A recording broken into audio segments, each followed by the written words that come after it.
Bard is a human, and in this film there isn't many humans. We have Lake Town, which obviously you see the human race there. They don't really exist anywhere else in the film.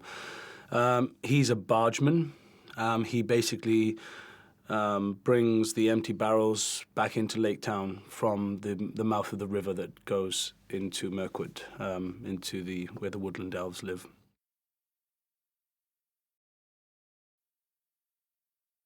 They basically live a sort of very meager existence along with the rest of Lake Town. There's not much to celebrate in Lake Town. You just survive. It's a cold place in the middle of a lake.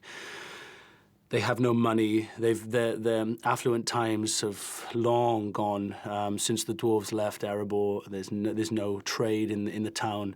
And it's a sorry sight when you first see it. You know, people are living hand to mouth, basically.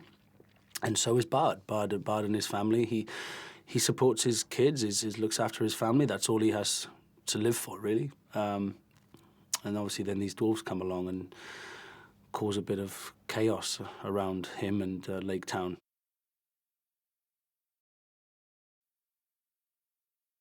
I don't think he trusts them very much. They have I mean, especially Thorin has a very sort of bombastic manner about him when he speaks to Bard.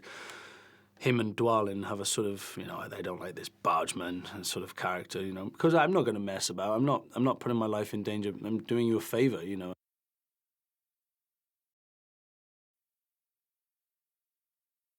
Well, I think soon he realizes he could probably make a little bit of money from them at the beginning. I think he thinks, oh, you know, well, I'll get you in and I'll get you into Lake Town, and he doesn't think much further than that. I don't think at the time. I don't know whether he's thinking that they're going to have you know, there's an agenda on their side. But he soon realizes, as soon as they're in Lake Town, that you know, there's a little more to them than meets the eye.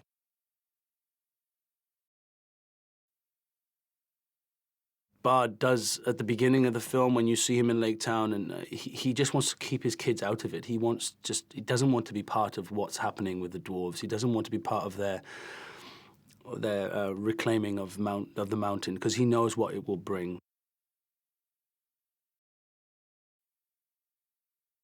So somewhere in Bard's memory, he has this recollection of how dangerous this dragon is, and so he's the only person when Thorin is rallying the crowds in Lake Town one snowy night in Lake Town, thinking of all the great things that will happen if they reclaim their mountain. I remember all the bad things that happen and how much death and pain and starvation and, you know, a long time of recovery after that happened. Well, it basically decimated a whole tribe of people. Dale disappeared and has been left. No one's ever gone back there.